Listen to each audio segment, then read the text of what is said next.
नमस्कार दोस्तों, Ruth academy में आपका स्वागत है। दोस्तों, आज मैं ज्योग्राफी जो क्लास 12 का है, टॉपिक भारत के संदर्भ में नियोजन और सतत पोषणीय विकास के आधार पर जो है मैं आज क्वेश्चन बैंक डिस्कशन करूंगा। इसके फुल चैप्टर एनालिसिस के आधार पर क्वेश्चंस सेट किए हुए हैं। जो चैप्टर नंबर 9 एनसीईआरटी सिलेबस से है, जो आने वाले आपके सीबीएसई बोर्ड एग्जाम में काफ़ी इम्पोर्टेंट रोल प्ले करेगा। अगर आप किसी भी तरह से कॉम्पिटिटिव एग्ज़ाम देते हैं, कोई भी कॉम्पिटिटिव एग्ज़ाम में ये बहुत ही ज़्यादा सहायक है। आगे चलते हैं। तो चैप्टर के नाम भारत के संदर्भ में नियोजन और सतत पोषणीय विकास, planning and sustainable development in India context के बारे में हम पढ़ेंगे। तो सबसे पहले हम विकास के बारे में पढ़ेंगे। डेवलपमेंट, विकास का तात्पर्य है कि लोगों के रहन सहन स्तर की सामान्य दशाओं को बेहतर बनाना, और नियोजन का अर्थ है कि भविष्य की समस्याओं के समाधान के लिए बनाए गए क्रियाओं के क्रम को विकसित करने की प्रक्रियाएं। इसको हम नियोजन कहते हैं। विभिन्न तरह की योजनाएं हैं इसमें। विभिन्न योजनाओं का मतलब है स्वतंत्रता के बाद जो है योजना आयोग ने, आज हम इसे नीति आयोग बोलते हैं, ने विभिन्न योजनाएं बनाई। प्रथम पंचवर्षीय योजना 1952 ईस्वी में तथा 10वीं पंचवर्षीय योजना जो है 2002 में बनाई, और आगे भी इसके योजनाएं अभी आई हुई है 11वीं और 12वीं। ठीक है। योजनाओं का जो लक्ष्य होता है, इन परियोजनाओं का लक्ष्य जो होता है वो राष्ट्रीय उत्पादों में वृद्धि, अर्थव्यवस्था में वृद्धि, उपभोग की स्थिति में सुधार तथा गरीबी उन्मूलन तथा रोजगार के अवसर प्रदान करना है। तो इस चैप्टर में हम यही इस चैप्टर का उद्देश्य जो है वो यही है। आगे हम पढ़ेंगे सतत पोषणीय विकास का अध्ययन। तो सतत पोषणीय विकास का मतलब होता है कि विकास की वह प्रक्रिया जिसमें पर्यावरण की गुणवत्ता को बनाए रखा जाता है कि समाप्त होने वाले संसाधन का उपयोग इस तरह से किया जाए कि सभी प्रकार की संपदा यानी पर्यावरणीय संपदा समेत के कुल भंडार कभी भी खाली नहीं होने पाए। तो इसे हम सतत पोषणीय विकास कहते हैं। यह प्राकृतिक संसाधन एक ऐसी संपत्ति है जिसके दोहरे उपयोग हैं। ये विकास के लिए कच्चा माल और ऊर्जा प्रदान करते हैं। ये पर्यावरण के भी अंग है जो स्वास्थ्य और जीवन शक्ति पर भी प्रभाव डालते हैं। इसलिए सतत पोषणीय विकास बहुत जरूरी है। नेक्स्ट है उपगमन। उपगमन का मतलब जो है वो क्या है? तो उपगमन जो है वो दो तरह के उपगमन हैं। सतत पोषणीय विकास के दो उपगमन कहे जाते हैं। पहला खंडीय उपगमन और दूसरा प्रादेशिक उपगमन। इसके बारे में पढ़ेंगे। खंडीय उपगमन जो है वो अर्थव्यवस्था के विभिन्न सेक्टर जैसे कृषि, सिंचाई, विनिर्माण, योजना निर्माण, ऊर्जा निर्माण, परिवहन, संचार, सामाजिक और संरचना और सेवाओं के विकास के लिए कार्यक्रम बनाना तथा उनको लागू करना खंडीय उपगमन के अंतर्गत आता है। प्रादेशिक उपगमन का क्या मतलब है कि किसी भी देश में सभी क्षेत्रों में एक समान विकास नहीं हुआ है। तो कुछ क्षेत्र बहुत अधिक विकसित हैं और कुछ क्षेत्र बहुत पिछड़े हुए हैं।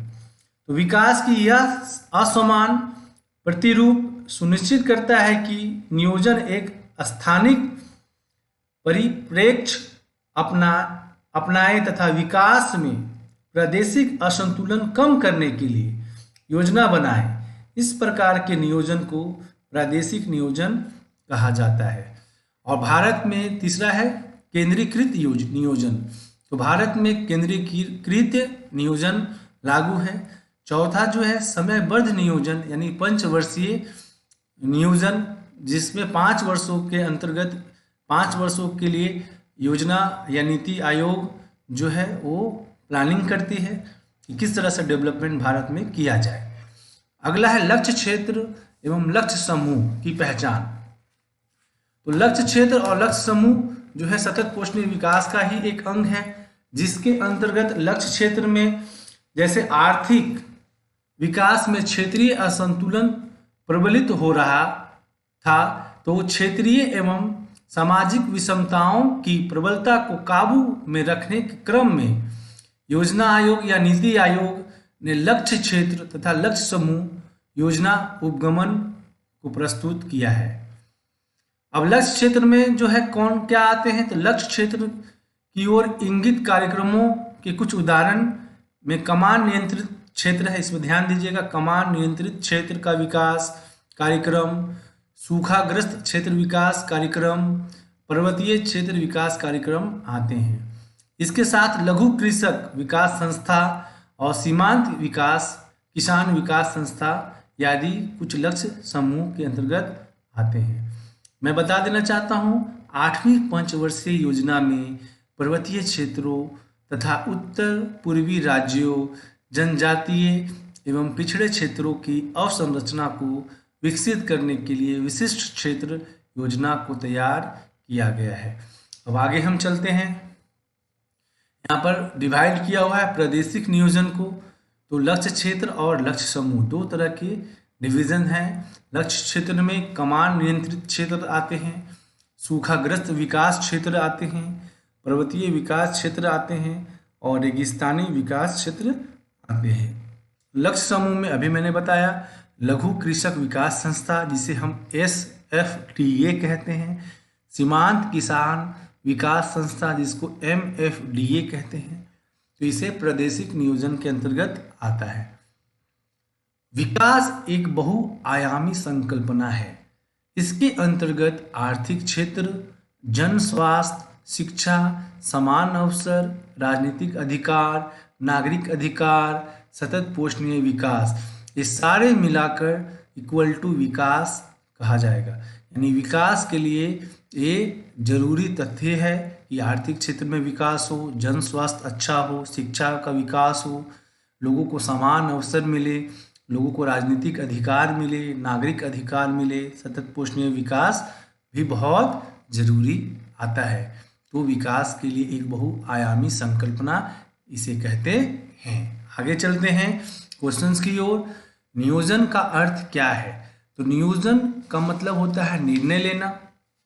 मैंने अभी भी बताया ताकि उन्हें आर्थिक विकास की प्राप्ति हेतु लागू किया जा सकता है। भविष्य की समस्याओं के समाधान के लिए बनाए गए क्रिया को क्रम को विकसित करने की एक प्रक्रिया है जिसे हम नियोजन कहते हैं। तो नियोजन जो है ये मुख्य रूप में आर्थिक और सामाजिक ही होती है। नियोजन के प्रकार और स्तर के अनुसार नियोजन की अवधि में भी अंतर होता है, लेकिन ये सभी प्रकार के नियोजन में एक क्रमिक प्रक्रिया होती है जिसकी कुछ अवस्थाओं के रूप में संकल्पना की जाती है। ठीक है, नियोजन के लिए जो चुनी गई समस्या है दोस्तों वो बदलती भी रहती है। भविष्य की समस्याओं के समाधान के लिए ये बनाया जाता है। भारत में किस प्रकार का नियोजन है? क्वेश्चन नंबर 2 है। तो अभी बताया केंद्रीयकृत नियोजन भारत में है। भारत में नियोजन का कार्य किसे सौंपा जाता है? तो ये नीति आयोग संभालती है। योजना आयोग के अध्यक्ष और नीति आयोग के अध्यक्ष कौन होते हैं? तो प्रधानमंत्री होते हैं। देश में नियोजन मुख्य रूप से किन योजनाओं के माध्यम से किया जाता है? तो पंचवर्षीय योजना। पंचवर्षीय योजना का आरंभ कब हुआ? तो 1951 में, 1955 से 56 तक ये चली। अब पंचवर्षीय योजना के बारे में डिटेल पढ़ेंगे। उसी तरह से दूसरा जो है पंचवर्षीय योजना 1956 से 57 तक से शुरू हुई और 1960 से 61 तक खत्म हो गई। तृतीय जो है वो 1961 से 62 और 1965 से 66 तक रही। अब इसके बाद जो है योजना आयोग में अवकाश हुआ। योजना अवकाश इसे कहते हैं। इसका मतलब है इसके क्या कारण है? तो इसके 2 कारण थे कि 1960 के दशक में लगातार देश में 2 बार सूखा पड़ा, इसे सूखा साल कहेंगे, और 1965 में पाकिस्तान के साथ युद्ध के कारण जो है 1966-67 और 1968-69 में योजना अवकाश लेना पड़ा। इस दौरान क्या हुआ, तो रोलिंग प्लान लागू किया गया। इस अवधि में वार्षिक योजनाएं लागू रहे और जिन्हें रोलिंग प्लान कहते हैं। चतुर्थ पंचवर्षीय योजना 1969-70 में आरंभ हुआ और 1973-74 तक चली। पांचवी पंचवर्षीय योजना कब आरंभ हुआ, 1974-75 में, परंतु तत्कालीन सरकार ने इसे एक वर्ष पहले ही खत्म कर दिया, यानी 5 वर्ष नहीं चला, चौथे वर्ष में ही खत्म कर दिया, 1977-78 में ही समाप्त कर दिया गया। छठी पंचवर्षीय योजना 1980 में लागू हुआ। सातवीं पंचवर्षीय योजना 1985 से 1990 तक के बीच में रही। आठवीं पंचवर्षीय योजना 1992 से 1997 के बीच रही। नौवीं पंचवर्षीय योजना 1997 से 2002 तक रही। 10वीं पंचवर्षीय योजना 2002 में आरंभ हुई और 2007 तक रही। 11वीं पंचवर्षीय योजना 2007 से 2012 तक रही। 12वीं पंचवर्षीय योजना जो है 2012 से शुरू हुई। आगे चलते हैं। नियोजन के कितने उपगमन होते हैं, तो भी मैंने बताया 2 उपगमन होते हैं, खंडीय और प्रादेशिक नियोजन। विकास में प्रादेशिक असंतुलन को कम करने के लिए योजना बनाने का नियोजन को क्या कहा जाता है, तो प्रादेशिक नियोजन इसे कहते हैं। नेक्स्ट क्वेश्चन है, अर्थव्यवस्था के विभिन्न सेक्टरों जैसे कृषि, सिंचाई, विनिर्माण, ऊर्जा, परिवहन, संचार के विकास के लिए कार्यक्रम बनाना और उसको लागू करना किस नियोजन तहत आता है, खंडीय नियोजन के तहत आता है। क्षेत्रीय तथा सामाजिक विषमताओं को प्रबलता को काबू में रखने के क्रम में योजना आयोग ने किन योजना उपगमन को प्रस्तुत किया है, 2 उपगमन जो है लक्ष्य क्षेत्र और लक्ष्य समूह।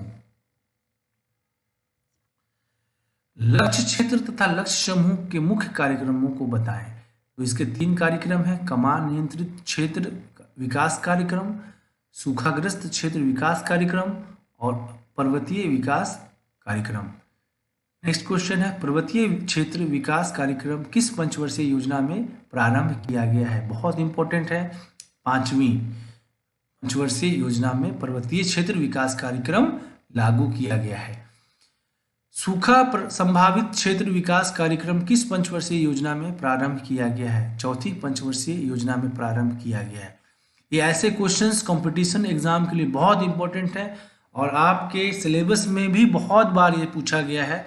दोस्तों, ये वीडियो आपको अच्छा लग रहा होगा, अभी तक आप सब्सक्राइब नहीं किए हैं तो सब्सक्राइब कर लीजिए, क्योंकि इसी तरह से मैं 11, 12, 10 सभी के ज्योग्राफी, सिविक्स, हिस्ट्री के सारे चैप्टर्स के एनालिसिस करके आपके पास क्वेश्चंस लेके आऊँगा जो आपको बहुत ही मदद करेंगे।